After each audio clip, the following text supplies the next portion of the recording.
You're listening to the Back Home Network, presented by Home Field Apparel.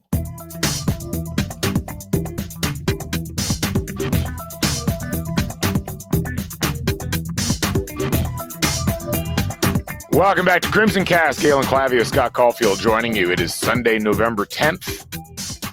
And Indiana, speaking of 10s, Scott, is 10-0.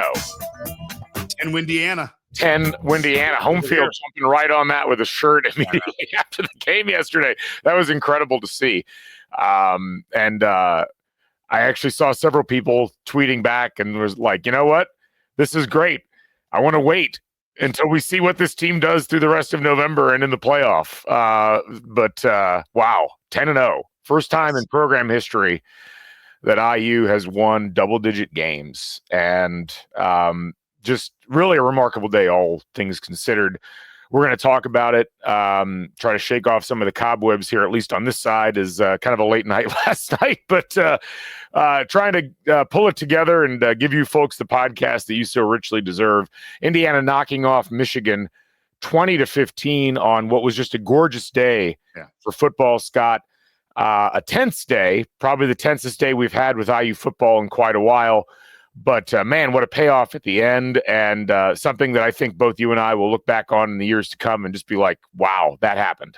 It really reminded me of, you and I used to play a lot of video games, or we both, I'm assuming, did play video games growing up, like those early, like Mega Man or Mario, like those kind of just, single games, and you had the boss, and this really felt like one of those big bosses at the end where you're like, oh, all I got to do is just dodge three fireballs and then just hit him with one. Like, this is pretty easy. And then all of a sudden, like, he dies. And you're like, oh, this is it. And then, the skeleton explodes and a new boss comes out and you're like, oh, wow. And now it's like, oh, now I got to do things I've never done before. And like, God, I got to pause the game and read Nintendo Gamer magazine. Like it really did feel like you were slaying some demons, and at first it's like, this cannot be this easy, and it turned out it wasn't that easy. It was not. No, it was very, very hard.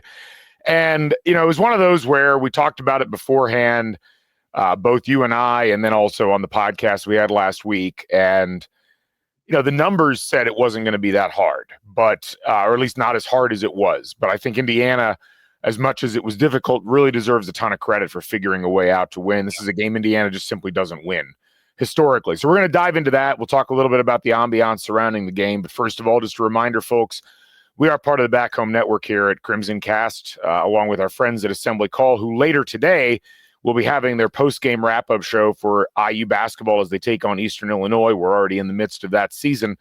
All of the shows on the Back Home Network brought to you by Home Field Apparel, your place to go for the finest in college fashions, the softest fabrics, the coolest designs. And as I mentioned earlier, released in Home Field's coming out with a Sunday, November 10th Crimson Cast edition t-shirt. They're just so quick on stuff. They're just automatically like anything happens, it seems like Home Field has a shirt for it. Editor's note, no actual Crimson Cast November 10th t-shirt, but they do have a ton of other amazing stuff. You've got t-shirts, you've got crew necks, you've got hoodies, you've got that great coaching jacket, which I really needed last night. I probably should have worn it out in the rain. But head over to homefieldapparel.com and get 15% off your first order if you use the code HOME23. Again, HOME23 at homefieldapparel.com. Also, just a reminder, folks, we are on Substack. You can go check us out at crimsoncast.substack.com. Always a pleasure to have you folks as part of the free Substack community. Over 1,000 IU fans have joined. They get podcasts delivered right to their inbox. There's also a paid option if you'd like to help support the podcast at all. And folks, just a reminder, we're also brought to you by Hoosier Game Day Lager, brought to you by Upland Brewing Company, the iconic candy stripe can, and the delicious Vienna-style lager that is Hoosier Game Day Lager, available all over the stadium. Might have had one or two of those while I was watching the game yesterday. I think most of the stands did. I needed them at various points. But you can find Hoosier Game Day Lager across central and southern Indiana and at all Upland's various locations in person. Again, Hoosier Game Day Lager, please drink responsibly. All right, Scott, 20-15, Indiana wins this game. It's interesting because when you look at how Indiana's won games so far this year, they've won them going away. They've even when they've been slightly bothered early on in games, whether that was this game or whether that's the the second half of the UCLA game or the Northwestern game, they've figured out a way to put a lot of points on the board down the stretch. This was not that game. This was a game where Indiana started off strong. They lead 17-3 at half. You kind of felt like they had things under control at that point. And then Michigan used some, very, very effective and superior physical play to just kind of systematically make it hard on Indiana offensively. And Indiana really was struggling defensively for a while there as well. They allow 3 straight scoring drives, which I don't think they had done. They maybe had done that once earlier on this season. It took the defense and the special teams picking up the offense in the second half of this game, and that's exactly what they did when it counted. The defense showed up over and over again and either stopped drives or got something going on that allowed Indiana to win. And then, of course, special teams, which really hasn't called on that much to be a decisive factor in Indiana's wins, absolutely was that. Not just the field goals, but also the huge punt return on that last drive. And it all added up to something where it wasn't perfect. It wasn't pretty. As Curt Cignetti noted in his post-game press conference, there was a lot to nitpick as a coach. But at the end of the day, going undefeated is not easy. Winning 10 or going 10-0, winning 10 games in a row is not easy. And this was a particular giant that Indiana had to slay psychologically because this is the defending national champions, and they did it. Indiana figured out a way to win the game. Yes. We talked about it last week as well. For as lauded as the offense has been, which it deservedly so through most of this season, this was a game where the offense just completely, as if you watched the game or you were there, just hit a wall in the second half. They couldn't get things going. Now they had some injuries, some guys missing, some guys not playing at their best. Couple of drop passes here or there that would have changed things, but overall they just had a really hard time getting going. And you saw the physical nature of Michigan kind of pushing its will there. But this is again where the defense stood up, and we talked about it last week how good this defense has been. And yeah, the defense gave up some pretty long drives, but they didn't give up points. They didn't give up touchdowns. They held Michigan to field goals. Michigan sometimes oddly kicked those field goals, and maybe they should have gone for it on fourth, but whatever. Then I had this weird sense of calm. Obviously, I wasn't totally calm until the game was over, but unlike previous years, once we kicked that field goal to go up by 5, I was like, I think that puts mostly the nail in the coffin, because I don't think Michigan's going to be able to score a touchdown against our defense. I was worried that they'd be able to get, 15, 20 yards, maybe one play breaks and they can get a field goal. And I was really worried about only being up by 2, but there was a weird sense of calm that I got being up by 5. Like, I don't see this Michigan team being able to get 80 yards against our defense, which is just an odd place to be. And our defense didn't let them get it. It really is a bend, don't break defense. And they were the star of the show, and they were the ones who won the game for us yesterday. Yeah, you look at and Michigan struggled this season on offense. So, stopping Michigan or putting them in a difficult position, maybe not the accomplishment that it normally is. But again, this was a game that, Michigan played much better than they've played up to this point. And with something that we were a little bit concerned about was, however well Indiana's played this year versus however Michigan has played this year, at the end of the day, you've got a ton of NFL caliber talent on that Michigan roster. You've got, players that are used to asserting their physical dominance, and they've kind of been let down by bad quarterback play and by some questionable coaching decisions throughout the course of the year. And you always worry when you get into games like this, and we've seen Indiana on the losing end of so many of these games over the years, that at some point muscle memory starts to take back over again. And it really did feel like that was the trajectory. And Indiana was just so close to kind of landing the decisive blow on a bunch of occasions in that second half, and they just never could do it. And if you were in the stadium or watching at home, I think a lot of IU fans were sitting there just kind of with that dread feeling in the pit of their stomach. Like, I can't believe this is where this run ends. And it just felt like all the momentum was going that direction. But you bring up a great point.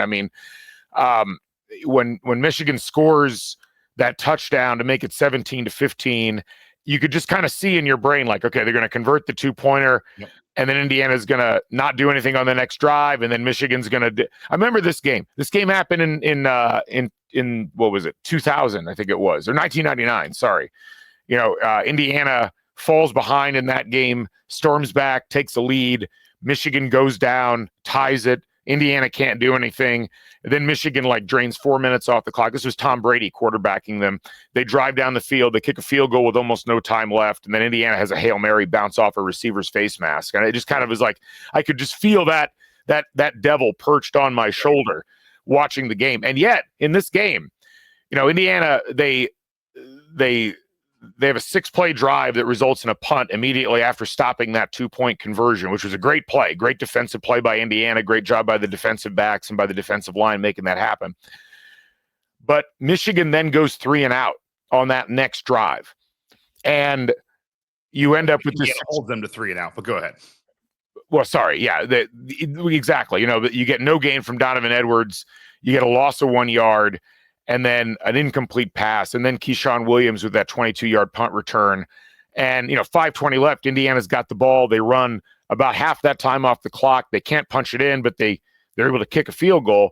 And as you said, at that point, you could kind of feel like Indiana's defense had woken up and that they were going to be able to make that set of plays at the end to kind of salt it away. And I guess to me, Scott, it just keeps coming back to something that I keep repeating to myself whenever the demons come, when I think about IU football historically. This team and this coaching staff has earned patience and has earned some deference because they keep figuring out ways, whether it's running away with it score-wise or whether it's coming up with big stops here at the end to come away with victories. And that's just not something we're used to, but it's something that I'm exceedingly glad to see happening. And it's a great story. It just is. No, it is. And, even in the second half when the offense was sputtering, one of those drives, I think, that resulted in a punt, they ran a play where they got Elijah Surratt wide open in a great little crossing route. And he just dropped it. And I mean, It's not great, but, that's better in my mind than, just being unable to find anybody or just a pass that sails over someone's head. I mean, it was, 9 times out of 10, Surratt's going to catch that ball. And it showed with this coaching staff, they're able to run actions and run plays to get guys open and put people in the perfect place to convert. You're just not going to convert 100% of the time. And you know what? You're not going to win all the games going away. At some point, you're going to have to figure out how to gut a win. And it's funny, part of me does feel almost like we lost yesterday. It's just man, that felt so close, so tense, but you won and you found a way to come through and win. You won ugly. And it's just, it is, I don't want to get to the end here. We'll get back a little more to the game, but it is frustrating because I already know, the moving goalposts for judging Indiana is that now Michigan sucks. Now they're not good. We know that because we just beat them. But also, there's going to be this Indiana normally beats people by 30 points. They only beat them by 5. It's who else has to live up to that standard? No other team is, nobody's looking at Tennessee and it's man, Tennessee won and then people are just moving on. Indiana, it's but you got to beat them by 15 or 20. It's who has the standard where you got to beat the defending national champ by 20 to make it a real legitimate win? Yeah, I know. Well, I got to say this, though, and we'll see what the rankings look like and what the punditry looks like. I don't think people are punishing Indiana for winning this game the way that they're winning this game. And again, I didn't see all of the commentary, but what I've seen so far has been, look, it's tough to go 10-0. It's tough to beat teams like Michigan. And it's, you really separate the good teams from the bad teams by their abilities to win these kind of games. And, if you think about what Indiana has been able to do throughout the course of the season, they always kind of won the same way. To win in a completely different way like this is, because you can't have it both ways. You can't on the one hand say, well, Michigan sucks. And then on the other hand, say, well, gosh, this game doesn't count, or the way that they won doesn't count. I think that a lot of the internal logic's actually been pretty consistent overall. And look, I'll point out this Michigan team last year had a similar kind of game, a couple of them in a row at a similar point in the season. They only won, they won that game by 9 on the road against Penn State. They won by 7 on the road against Maryland. They won by 6 at home against Ohio State. Like, they weren't blowing those teams out, because you get to this time of year and there's so much film on you. Michigan did a really good job of scouting and kind of figuring out how they were going to handle things. Indiana suffered a big loss in practice this week. They lose their starting left guard. They're still dealing with a quarterback who did not look 100% in this game, looked like he was a little bit banged up. And as you mentioned, Indiana had some drops. Indiana had some things happen in terms of the way they were playing that was not typical. And yet they figured out a way not just to win, but do so in a pretty impressive style. I mean, they hold Michigan on the day to 206 total yards. They held them to 69 yards rushing. They won the game despite Michigan having the ball for 33 minutes and 8 seconds. They just did all kinds of little things that added up ultimately to a win. And again, it's like, this is where, as you think about moving goalposts, I think that anybody who would look at this game and say, well, gosh, let's take credit away from Indiana. When you look at what happened with similarly positioned teams across college football, Miami loses yesterday to Georgia Tech, also a team that only had 5 wins or 4 wins. BYU should have lost that game to Utah. They needed some referee intervention at the end to come back and win in the fourth quarter. Georgia gets kind of housed by Ole Miss. I mean, teams struggle at this time of year because there's so much on the line and it's so hard to keep momentum going and everybody's taking their best shot at you. And for Indiana to be able to sustain that and still win by 5, I would hope that nobody looks at that and says, well, Indiana clearly wasn't as good as we thought they were, because we've seen teams that people thought were better than Indiana lose this kind of game this week. Yep. No, and even on the offensive side, definitely wasn't a great second half, but when you look at the game in total, even in passing yards, you get 206 passing yards to Michigan's 137. You're averaging 7.4 yards per play on the pass, 12.1 yards per completion for 2 touchdowns. That's a pretty good day in the air. They had a hard time getting the running game going. That's also because Justice Ellison didn't play much of the second half. So I know I hear you. And to me, it's a great win because it shows first off, it's a win against Michigan. So I'll take that anytime.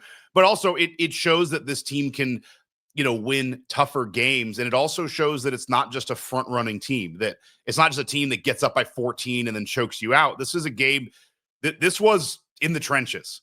This was, 3 points here, 3 points there, a stop needed there.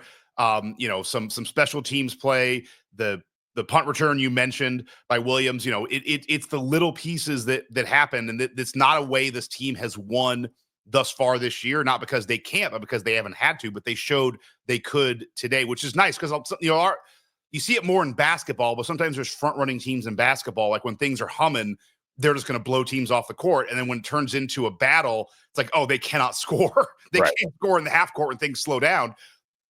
You saw Michigan has, they're going to be one of the top teams that we play all year when you look at the amount of talent that they have on both sides of the ball and the amount of talent they have on their lines.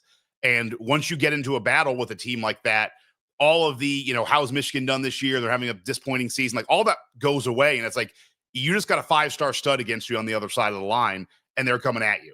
Yeah. And Indiana was able to find a way to stymie that, able to continue to scheme when both teams looked gassed at the end. But as you said, Indiana and the staff was able to kind of pick that defense up. And those last 2 stands, the defense looked like they had been shot with, a real quick, nitrous boost. Like just they had it in them for those last 2 stops. And that was impressive to me because when Michigan scored their touchdown, there were guys all over the field like having to be picked up and they looked tired. It's like, oh my God, both these teams look like, Rocky and Apollo at the end, just swinging and missing. And the first one to hit the canvas is going to be done. You look at the overall stats and the numbers, it's interesting because Curtis Rourke overall had an okay game statistically, at least in terms of completion, 17 of 28, only 206 yards, 2 touchdowns, had that bad interception at the beginning of the second half. As you mentioned, Justice Ellison just didn't get a lot of run. Was in the tent briefly. I don't know if he was injured at some point, but 9 carries, only 17 yards. But Tyson Lawton with some big yards, 12 carries, 55 yards. And man, a couple of those runs towards the end were just some of the biggest runs. I think some of the biggest pressure packed runs I've seen at Indiana in a long time. Keshawn Williams obviously didn't just have that punt return, but again, was the leading receiver for Indiana. I mean, talk about a guy that has blossomed over the course of the last few weeks and has really stepped into almost a primary role. He had to, with Miles Price going down with what looked like some kind of a head injury. Omar Cooper, a great job. Elijah Surratt didn't have a great game, but had a great catch, that touchdown catch in the first half. And then you look defensively. I mean, again, Aiden Fisher just all over the place. 14 tackles, 3 solo tackles. CJ West was amazing on the defensive line. Jalen Walker played great. Terry Jones Jr.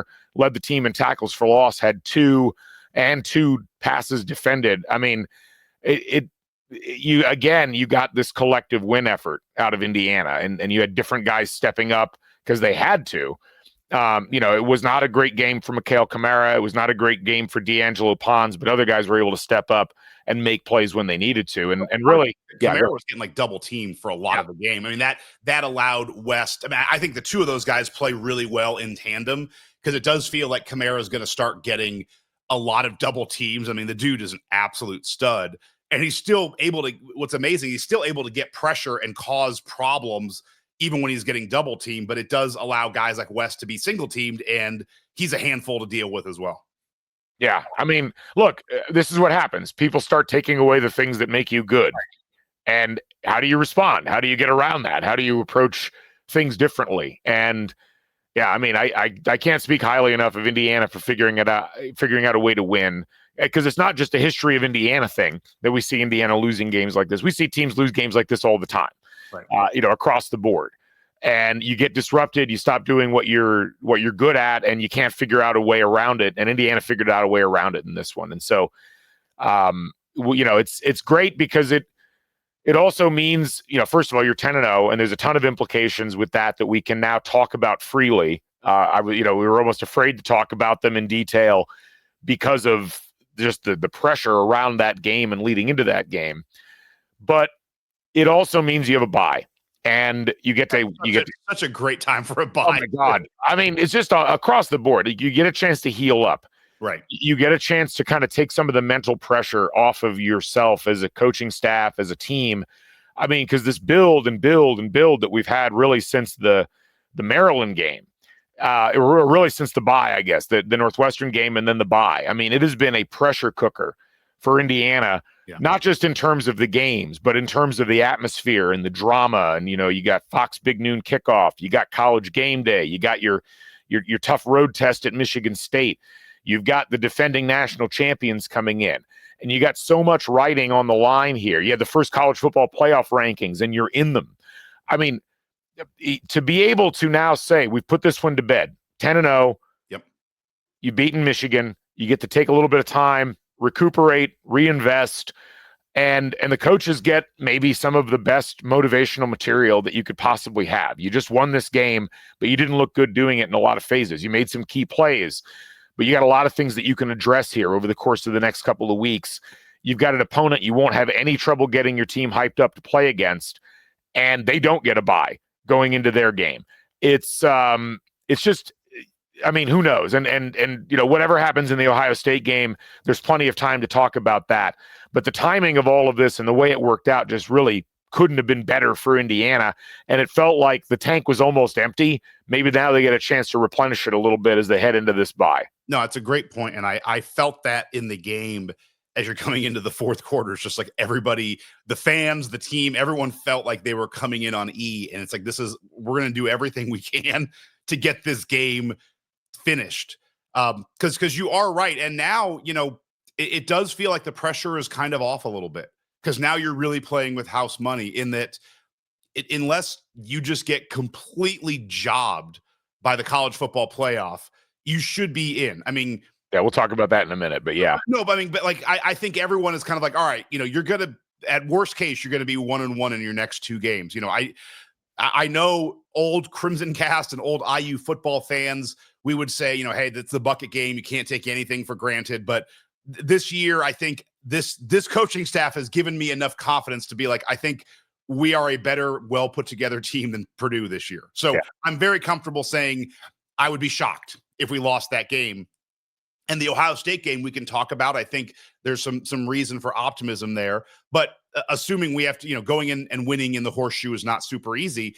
So you're kind of like, all right, that's house money. You're 1-1. And really the next big game you've got to, theoretically get up for is the college football playoff, which is pretty cool. Because you're right. Up to this point, there were all of these games like Washington, Michigan State, Michigan, which we thought we could win, but they were all battles that had to be gone through, where now it does feel as if our next two games, we have kind of an idea of how it could go. I mean, there's a world where it goes 2-0 and things are wildly different, but it feels like the floor is definitely 1-1, which means our floor for the year is 11-1. Yeah, it's nuts. I mean, let's just dive into the CFP stuff because we're the last thing I want to say before we walk away from the game is just it's a moment, but it is a moment that is going to live on for me. Yes. Maybe not as big as like the Dave Roberts steal for the Red Sox, but like one of these little moments in a game. Are you a Red Sox fan? I didn't know this. No, no. I had a place in my heart for those early Red Sox teams, but the punt return by Keyshawn Williams was so important in that game. And if you're watching the game, you're just like, man, this offense cannot get anything done. You knew the defense was going to make everything really hard for Michigan, but it's like, man, they're just going to keep inching a first down here, and then we do a 3-and-out, and they get another first down, and they're going to get just enough. I was worried about just losing by 1. Like you get these weird scores where it's you're up by 2, and it's like, God damn it, we're going to lose by 1. That punt return is like, ooh. And the Michigan punter had been punting great all day, and that was one of his kind of wobblier punts. It's like, oh, it's not going to be a great punt. And then Williams just grabs it and goes. And just grabs it, like finds 10 yards immediately, kind of scampers around, looks like he might be able to break it, doesn't. And it felt like that energized everything. And then it gave the offense, like, look, we just got to get like a first down, and we're going to be in field goal range. So, and then that was the numbers that put, the points that put us over. So I just wanted to hit that one last time, how important that play was. Yeah. I mean, it when you go back and look at some of the biggest plays of the season, I mean, that's a top 5 play. It might be the most important play of the season when you get right down to it. Cause that you don't get that punt return. You give them back the ball with all of that momentum and only trailing by 2. I mean, who knows where that goes, and it wasn't just the game. It completely, like that particular, this sounds like hyperbole. I really don't think it is. That play altered the trajectory of what this season can be. We talked so much about it. Like if they don't get that and Michigan's able to drive down with a kicker that has a cannon for a leg, who'd already made a 50+ yard field goal earlier on in the game. I mean, you're not, I don't think you win. I don't think Indiana wins. And then at that point, you're probably looking at, you may be looking at a 10-2 season. Maybe you're looking at not making the college football playoff. I mean, just so many things hinged on that punt return.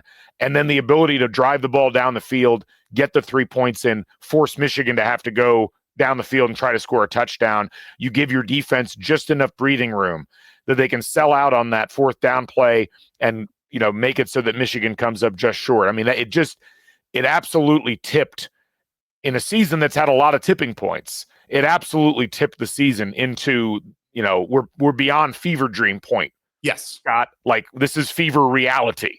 Yeah. So I got to come up with a better way of saying that, but whatever. So let's talk about the CFP. Yeah. Yeah. So FPI, which we talk about a lot on the show, is ESPN's power index. Indiana did not move. 10-0. So I'm going to run down the top 12 in FPI. They don't match the college football playoff top 12, which is I think something to keep in mind. But it's Alabama number 1, Texas number 2, Ohio State 3, Notre Dame 4, Ole Miss 5, Georgia 6, Oregon 7, Penn State 8, Tennessee 9, Indiana 10. They move ahead of Miami, who drops 2 spots after their loss. And they're still ahead of Clemson. They're ahead of Louisville. South Carolina's up there, weirdly enough. My point is, like, for as much as people have tried to, like, undersell Indiana the numbers, like the power ratings, indicate Indiana's a top 10 team. So if you see anything out there or hear anything from anybody that's like, well, Indiana, isn't really a top 10 team. Like, we got plenty of evidence. Everybody's played 9 or 10 games up to this point. We got plenty of evidence that Indiana belongs in these conversations. And, a lot of the discourse around the college football playoff reveal earlier this week was, well, Indiana hasn't played anybody. And it's like, they just beat Michigan. You can't really say that anymore. And the power rankings themselves, as much as people were crying over BYU not being higher in the college football playoff rankings, like the same power rankings that have Indiana 10th have BYU 27th. And I think that that's an important thing to get across to people. Boise State, who people have been advocating for, is 21st in those same power ratings.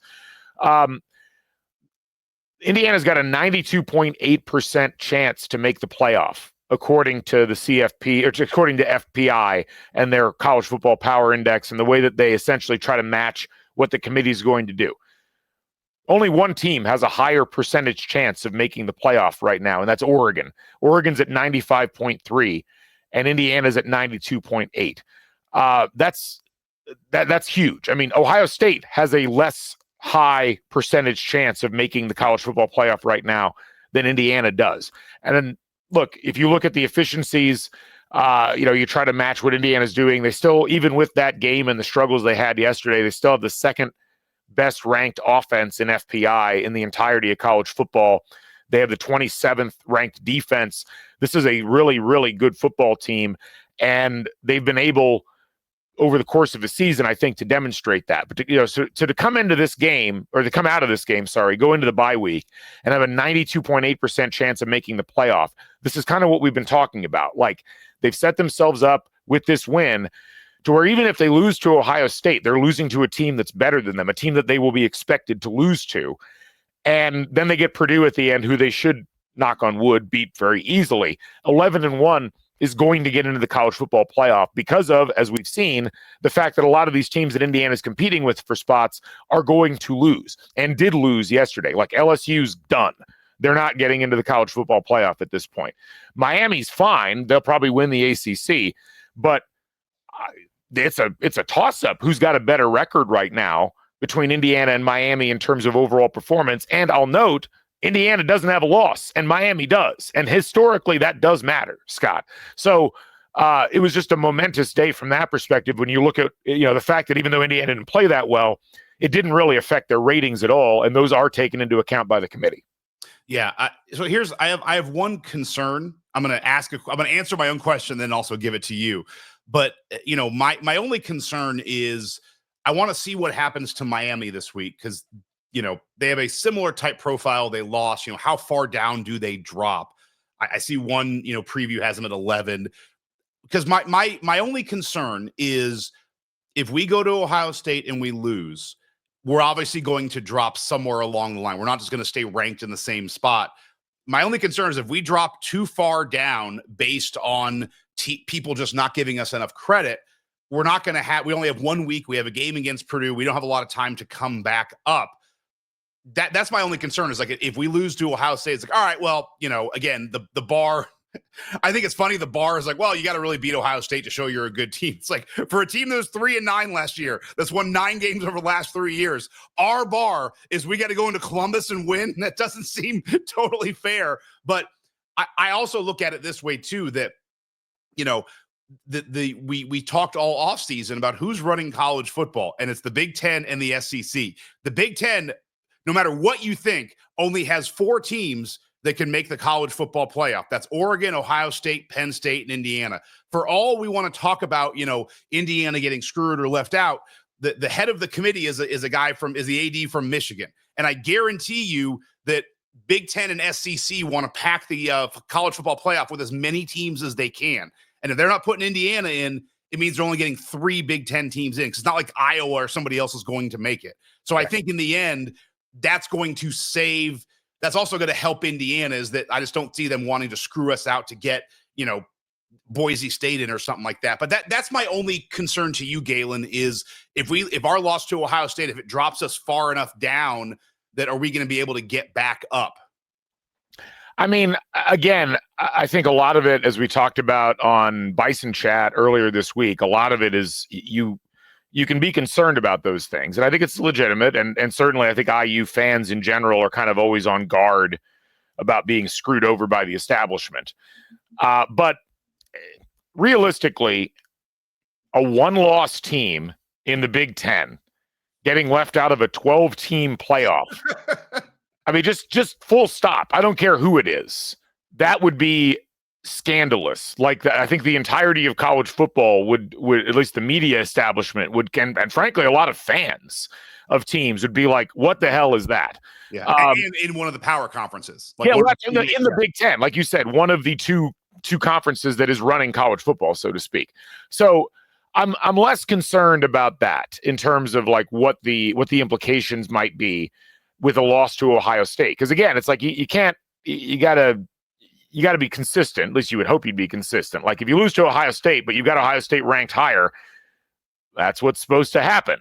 Right. If you're going to punish a team for losing to a team that's better than them on the other team's home field, that would be all kinds of screwed up. Style points you're worried? Like if we lose like 35-3 or something, like does that become a problem? I'm sorry. I'm just trying to look at different angles here. I mean, look, who knows? I mean, if you get completely housed, perhaps that is a bit of an issue. But again, if that's your only blemish for a 12-game season, I just have a hard time envisioning a scenario now that you've beaten Michigan where the College Football Playoff Committee would say, nah, we just don't want this one-loss Indiana team in the College Football Playoff. I mean, just for the precedent. And again, you mentioned like Ward Manuel is the chairman of the committee. I mean, the idea that unless he pulls a Gary Barta, which I don't think Ward Manuel's Gary Barta, but the idea that they're going to, out of spite, say, nope, we're going to keep Indiana out of the 12-team playoff in favor of 2 or 3 lost teams just seems... It would be a wild precedent that would probably scare a lot of other in Big Ten schools. Yeah, I mean, because, then you run down the list, it's like you get another team that does that. I think there's going to be a lot of questions about, well, what exactly are we preferring? And again, I think if you look at the rankings as they're starting to come out, people are leaking their ballots and things like that. Brett McMurphy, who's been kind of online, I think, with what we've seen from some of the rankings out there. I think McMurphy had Indiana 5th. I think Ari Wasserman has Indiana 4th. And again, it's just like, what?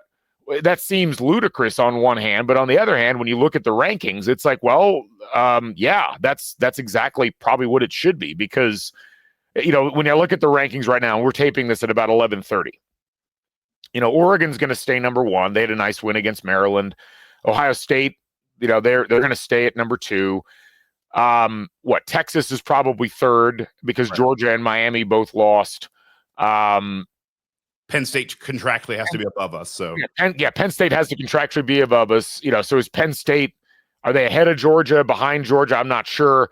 But then you got Tennessee, you got Indiana. I mean, I would imagine Indiana will be 7th in the rankings this week. I think Miami will drop below them. Because again, it's like, what was the justification for putting Miami where they were? I just want to rattle off all of Miami's games so far this year.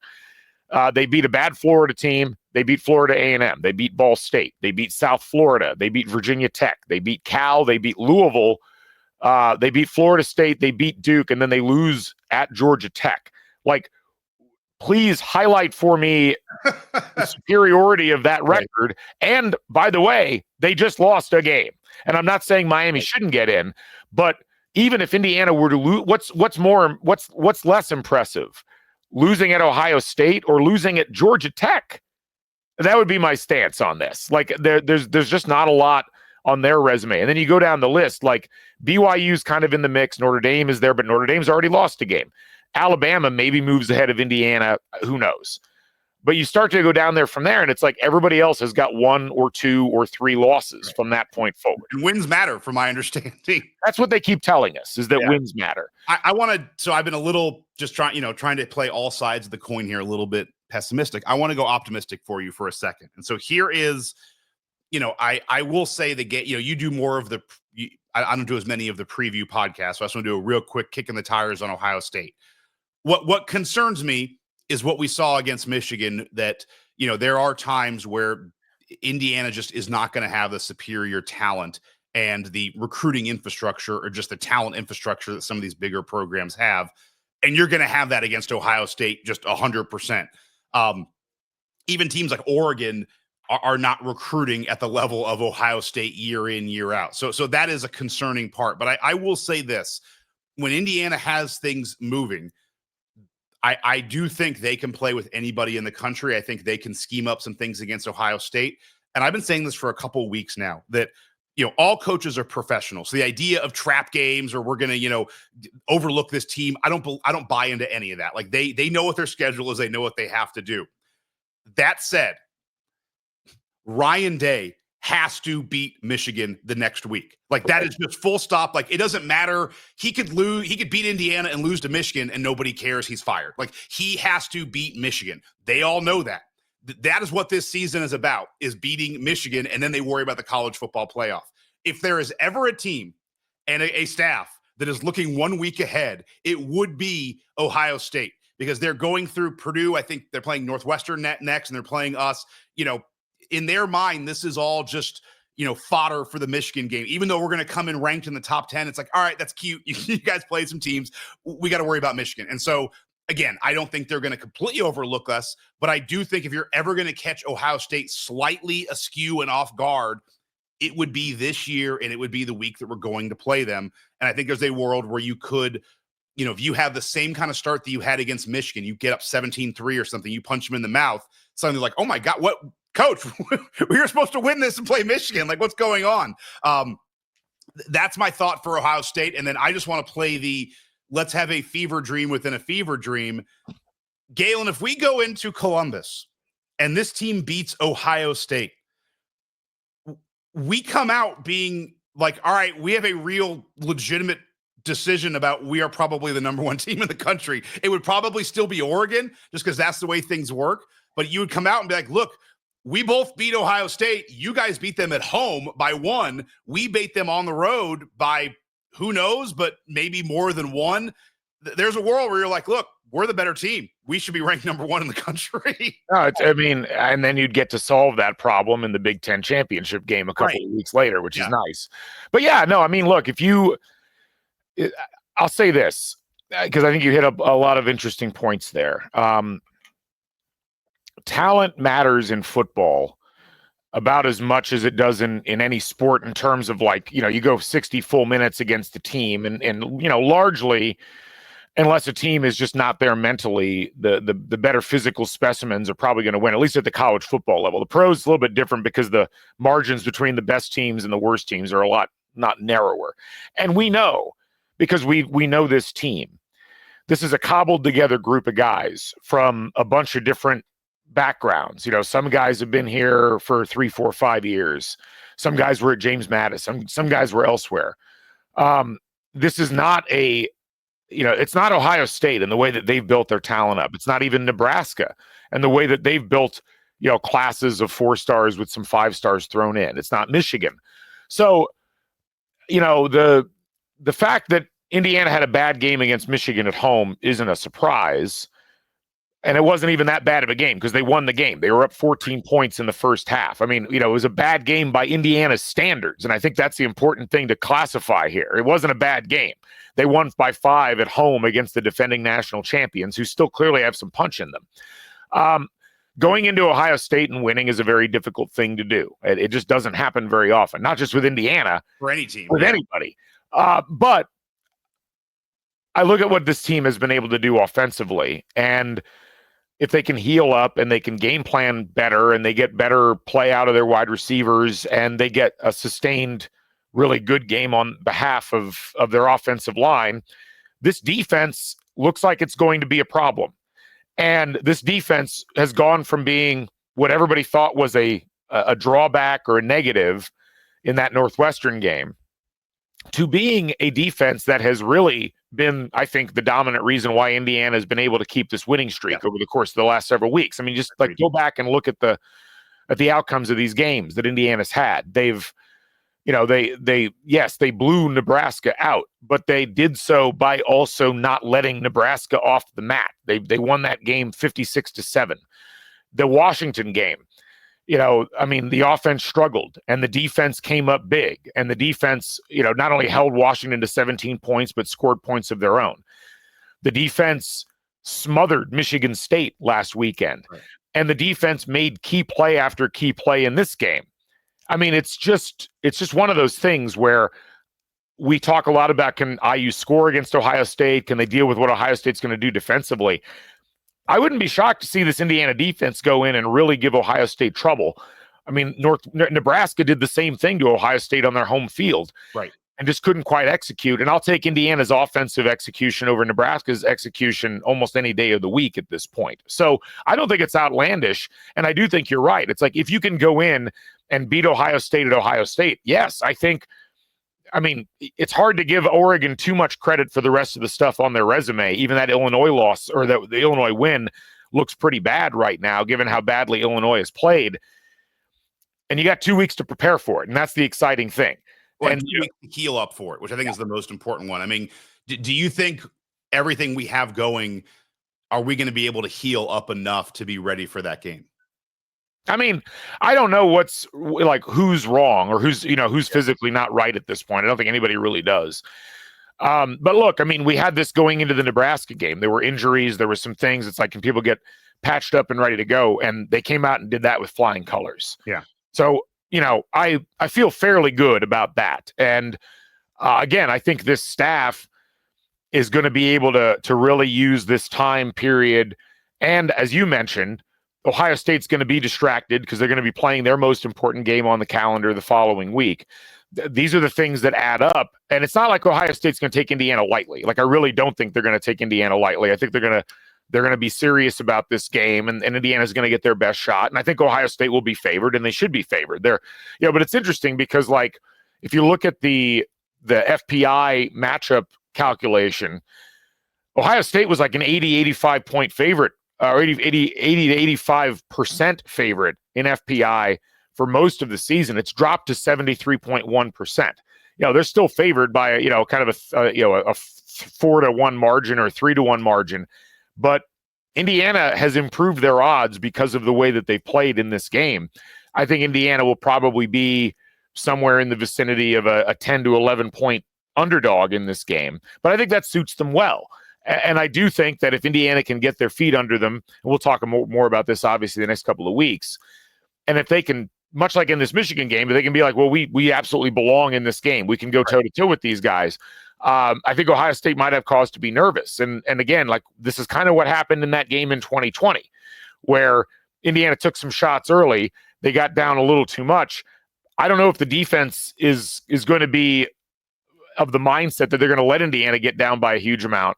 But obviously that's going to be the best defensive game Indiana will have played all year, will have to be in this Ohio State game. But I think they may have it in them. Yeah, no, I agree. So, as we kind of zoom out a little bit further, just kind of thinking about the playoff stuff, and we didn't get a chance to talk about the playoff stuff, but, you saw that draw. Indiana was 8th in the power poll, but was 9th in the seeding because they moved the Big 10 champ the Big 12 champ, into the 4th seed. What was your overall reaction to the CFP reveal this past Tuesday? It's cool to be there. it's awesome. When they start doing the first 4 out, I'm like, all right, we're not there. Like, so we got to be in. We're not going to be totally left out. I thought it was. I honestly thought we were ranked right about where we should be. It sucks that it wouldn't be us hosting a game. I love the idea of the Gator Bowl rematch against Tennessee, but it's the same that I've had, the same view that I've had as I've kind of played around with a lot of these college football playoff predictors and looking at different brackets is, the one that we saw, I think we would be playing Oregon in the second round. 8-9 would play the 1 seed. I thought that'd be an unfavorable matchup. There's a lot of time left, so I'm not too concerned about where it lines up. But all I can say is there's a lot of matchups that I think are pretty favorable. And however this breaks, there's ways where, if we played a Notre Dame or a Tennessee at home, I'd feel pretty good about that first game. And then if you get, BYU in the second round or something like that, there's some paths that I've seen where it's like, I think Indiana could really get to the semifinal before they're really tested. And then at that point, at some point you're going to have to beat a big boy, and we'll see how that goes. But, I think this was one of the less favorable draws that I've seen, if this is what it was going to be. But, this is really early on and we have a lot of time. But I think where we were placed was fair. And so those are kind of overall high level thoughts of the first reveal. There's an old joke that I think is apropos for this kind of a circumstance, which is, the joke is essentially, most people want to achieve immortality through their work. I want to achieve immortality through dying. Never die, yeah. It's like, and I think this is an important, it's kind of where I think Kurt Signetti was coming from with the style points comment. Winning is now the most important thing. Right. And ultimately, you can say whatever you want about strength of schedule. You can say whatever you want about brand name or whatever, but not having a loss and being in the Big Ten matters. And even just having one loss, but being in the Big Ten matters. And I think for Indiana, it's not about style points or looking like the most impressive team. You know who's looked really impressive? Miami. You know what Miami's got? A loss. And these are the kinds of things that you got to keep in mind as an IU fan. It's such a great story, college football wide, that Indiana is in the position that they're in. And I do think that factors in a little bit, in as much as, this isn't a fraudulent team. It's not a team that's, it's a team that's done things very in an unusual manner. And yes, it's surprising to see Indiana there. But after a while, most of these teams lose a game. I mean, Texas A&M, who, they have that big win at home a couple of weeks ago, and everybody's like, oh, Texas A&M going to the college football playoff. And then they turn around and blow that game at South Carolina. These are the kinds of things that matter. Don't die is the message ultimately when it comes to IU. And you've bought yourself essentially, I think, a bit of cushion with this Ohio State game. And wherever Indiana lands in the playoff rankings, like we said, if they're seventh in the rankings, or if they're sixth, or if they're eighth, it's less about where they're at. It's more about they've got some cushion underneath them now. And I don't think that cushion's going to go away, because while Indiana continues to play, other teams have to continue to play, and they might die along the way, metaphorically speaking, in terms of losing games and whatnot. And so, look, I think just it's easy to kind of get torqued out about these things, but as you pointed out, like ultimately Indiana's in a position where they're in really good shape. They've earned that shape that they've gotten themselves into, and they essentially kind of hold their own destiny in their hands. I mean, that's why that playoff predictor number is so high. That's why the expectation is that Indiana at this point has the second best odds of any team to make the playoff. It's because even with a loss, you factor that in, and as long as they don't lose like 70-7 or something like that, I have a hard time seeing somebody saying, nope, fraudulent, not going to let you in, because you could easily point that same finger at about 20 other teams that are in the conversation. I mean, where I think I would love to see us get to through all of this is, if I had my choice, getting a home game that first round would be huge, because some of the other teams in that mix for the 5, 6, 5 to 12 spots, you're looking at Tennessee, Georgia, Texas, Penn State, Notre Dame, Oregon, maybe Alabama. All of those teams, maybe Miami, Florida is the only one who doesn't quite fit into this, but all the other teams that I mentioned have really legitimate home field advantages, and those would all be tough places to go in. And I think Indiana might be a better team than Tennessee. I'm not sure we can go into Tennessee and win that game. Just that's a very tough environment to play. Same thing for Penn State, same thing for Notre Dame, maybe a little bit less for, Miami, Florida. But that would be the only thing is, can Indiana keep their head above water? Can they get enough style points if they can't beat Ohio State? Sorry. To keep their head above that 8 line, so they're hosting a home game in the first round. To me, I think that would be, this is all playing with this is all discussing how I'm going to spend my lottery winnings. Like, right. This is all crazy that we're here, but we are here. So let's try and make the best of this. I think that would be ideally what we can get, because it would suck if we're right in that 8-9 range and, let's say it is Tennessee, and then you're like, well, you're the 9 seed playing Tennessee. Where that game is played, I think makes a huge difference in what the outcome of that game could be. Yeah, totally. And look, at this point, Indiana has done something already they've never done before. Right. They've won 10 games.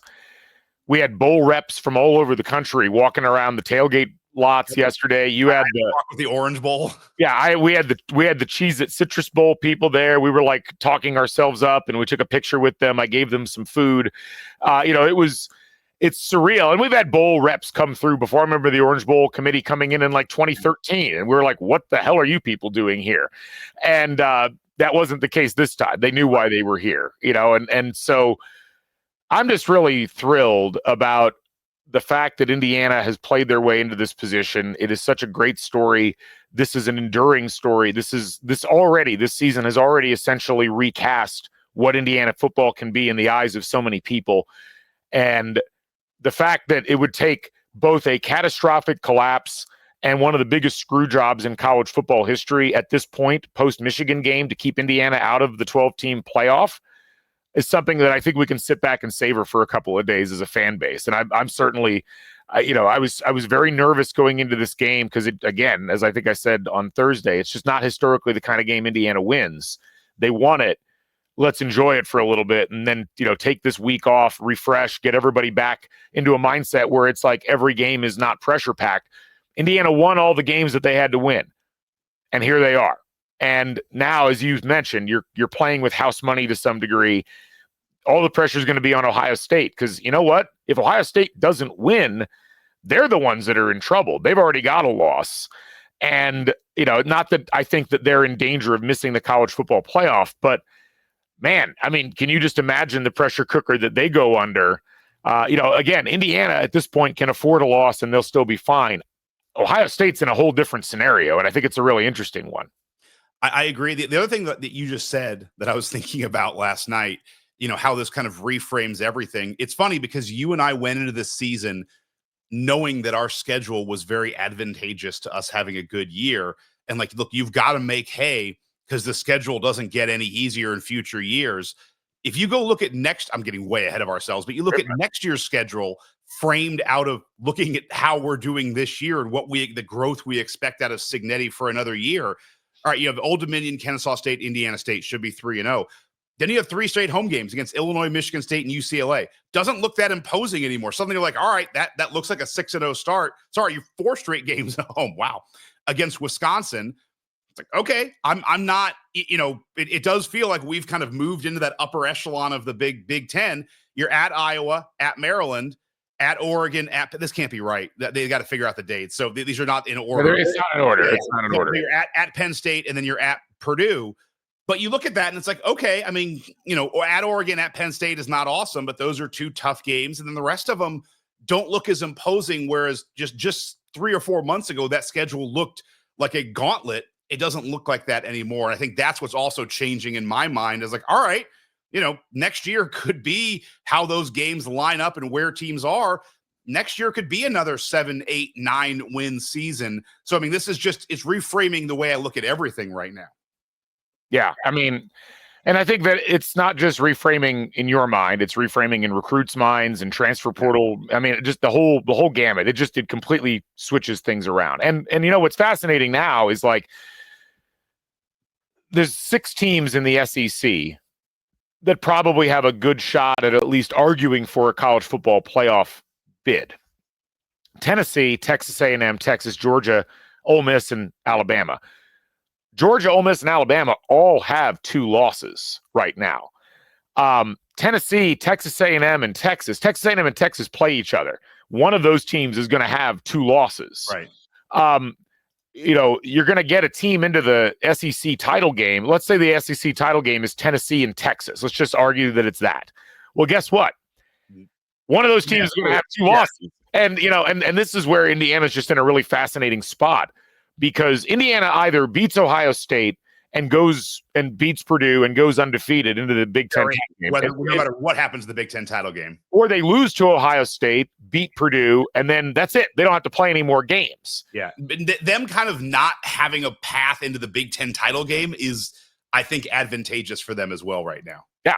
And, and the strength of schedule will naturally go up just from, playing this combination of Michigan and then Ohio State. So I think if you're Indiana and if you're Indiana fans, I think you have to look at this, and everything I said earlier still counts. Like, this is still all of the mathematical reasons why they're not going to leave a one-loss team in the Big Ten out, I think still apply. But again, it's like you're in kind of the catbird seat here. You are able to go give your best effort at Ohio State. If you win, you're in automatically almost, or at least you're going to the Big Ten title game with no losses. You lose, well, hey, you beat Purdue handily. You make up some ground based on that. Everybody else has to sit through a couple of weeks of potentially losing. It's a really good spot for Indiana to be in. Michigan beats Ohio. Let's say we lose to Ohio State. Michigan beats Ohio State. That would put us back in the 2 spot, correct? Let's say Oregon wins out, Penn State wins out. That would put us back in the Big Ten title game. Maybe. I don't know if the math on that is accurate, because I think at that point Penn State would probably get in. Okay. Based on the fact that they would have a better record, or their opponents would have a better record than Indiana's opponents had. At least I don't know the tie breaks. I just the point that I'm getting at is that that's the only scenario where I'm a little bit concerned, is if even if we play Ohio State very tight and we lose, beat Purdue, and then under some circumstance we get to the Big Ten title game and lose that.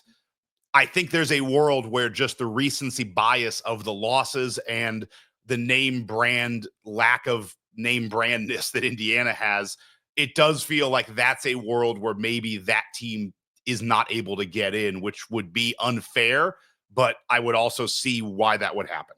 Yeah. Well, we'll see. I mean, I would just recommend everybody just take a couple of days and just kind of let your brain unleash some of the tension that built up in that game. I got to say, the last thing I want to close on, these games at Memorial Stadium, these last 4 games, Maryland, Nebraska, Washington, and then Michigan, have been my favorite moments in that stadium of all time. And if you've gotten a chance to come down to a game, you know what I'm talking about, I think. The crowd was such a huge factor in this game. And I think IU deserves a ton of credit. The fans do. The marketing team with athletics does. I mean, they needed to be loud at key moments, and they were. They kept getting up. They kept trying to lift this team on both sides, or really all 3 phases of the game. And to look around there in the 4th quarter as time's winding down, I had gotten to the point where I couldn't stand up. Like, I was just sitting for the last 7 minutes because I was like, I can't deal with all of this. Like, I was just like, I got to focus on this game. But to look up from my seat in the northeast corner and watch everybody going nuts, the whole stadium full, drowning out Michigan fans who normally are the ones that come into Memorial Stadium and do the drowning out. The excitement in the concourse afterwards, and the yelling and the chanting and everything, walking out to the parking lot. I mean, that was so special. It really was. It was so enjoyable. And that vibe, that energy, for a football fan base that has had very little to really get consistently excited about over time, to rise to the occasion the way that they did in this game where they really, really needed it. I mean, everybody had fun at the Nebraska game. That was a bloodletting. Indiana gradually put away Washington. The crowd was helpful, but it didn't feel like you needed them. Indiana needed them in this game, and they delivered. And it was a team effort all the way around. And I mean, watching the players run over and celebrate with the student section at the end, it was just so fun. It was just such a cool environment all the way around. And again, if you weren't there, I'm sorry that you weren't there. I know a lot of people, it was too expensive or you couldn't get down here. But for the people that were in that stadium, that's one of those memories that'll last you for a long, long, long time. A beautiful day for football. And the day starts out just beautiful sunny skies. Seeing the towels just is always amazement to me. Looking around, God damn, this looks so cool, Memorial Stadium. And then you get back from halftime and it's just dark, but the towels resonate as well. I went back and watched some of the coverage from CBS, and if you were at the game and haven't done that, I hope you recorded it. Go back and watch. It's Memorial Stadium looks so good. Like, she looks so good. They did they kind of used the same rotating around drone shot of the edge of the stadium, but it looks so cool. And they CBS did an A+ job of highlighting Memorial Stadium with aerial shots, with drone shots. And I've always been into the production of these things, but there is one moment, if you watch the pregame, they're there for Indiana coming out of the field. They have a great drone shot over the north end of Memorial Stadium, the fireworks going underneath it, and they kind of do their outro. It's like, we'll be back with more from Bloomington, Indiana. They go to a Modelo ad, and they just have a little bit of the audio going in the background. You just hear, oh, you. Like, it's the end of the IU chant. It's just echoing, and it's in the audio of the broadcast. It's just awesome. Yeah. And I'm with you. The students have an energy, they have an edge, they keep things going. Just even hearing them sing the national anthem before the game, my wife is like, damn, that's just so cool. Like, they're so loud. And I know it's not 100,000 seat stadium, I know it's not one of the most imposing places, but the way that place is built and the way it's now configured with the students, there is something there where it does feel like you are part of the action. It feels like you're helping to involve it. And again, I don't think Michigan is thrown off by what they're seeing there, but it does feel slightly imposing, like Memorial Stadium has never felt before. Last thing I'm going to mention before we wrap it up. Yeah. 2024, 2020, 1967, 1958. Those 4 years in Bloomington. Those are the only 4 years we've swept the Michigan schools in the same season. It's only happened 4 times this is the 4th time. It might seem like a minor thing, but those 2 programs have been absolute millstones around Indiana's neck. You certainly think Michigan, they've dominated the series, but we've talked about Michigan State dominating the series. But this is only the 4th time in history that Indiana's beaten both of those teams in the same season. And I just wanted to note that. It's a small note, but from a historical perspective, and for folks like me and you who track these things and think about and try to put things into a broader field of context, that's a big one. And I am it makes, I guess the reason I also mention it in a season of unexpected things, it's why beating Ohio State doesn't feel that off the table, because you just swept the Michigan schools for only the 4th time in school history. What else is possible would be what I would ask. Yeah. So anyway, this was a lot of fun. This whole week was a pressure cooker, and hats off to Kurt Signetti and his staff and this team for figuring out a way to cut through the noise, focus on what was important, gut out a game that they didn't play their best in, and come away with a monumental victory, a victory that puts this season into an echelon that Indiana's really never had before. Right. And so, again, great job, and great job to the fans for showing up. Just a tremendous day all the way around, one that we hope we can relive again in a couple of weeks, and we'll be reliving in our brains and our hearts for many years to come. Anyway, we will be back later on this week. We'll have some new podcasts coming out, a little lighter week this week as we take a bye and try to regroup, but some fun stuff coming up. So please keep an eye on the YouTube channel. Be sure to check out our friends over at Assembly Call as they break down Indiana versus Eastern Illinois, which is actually tipping right now. So I'm going to go watch that game now. But Scott, any final thoughts before we wrap up? No. I'm like the team, probably ready for a week off and ready for the final push here. Yeah. All right. Well, let's push it as Indiana 10-0 for the first time in school history. They knock off Michigan, a rarity in and of itself, and getting that much closer to a college football playoff bid. For Scott, I'm Galen. This is Crimson Cast. Thanks for joining us, folks. Thanks to our presenting sponsor, Home Field Apparel. We will catch you folks on the flip side. Bring back the Bison. Stay never daunted. So long, everybody.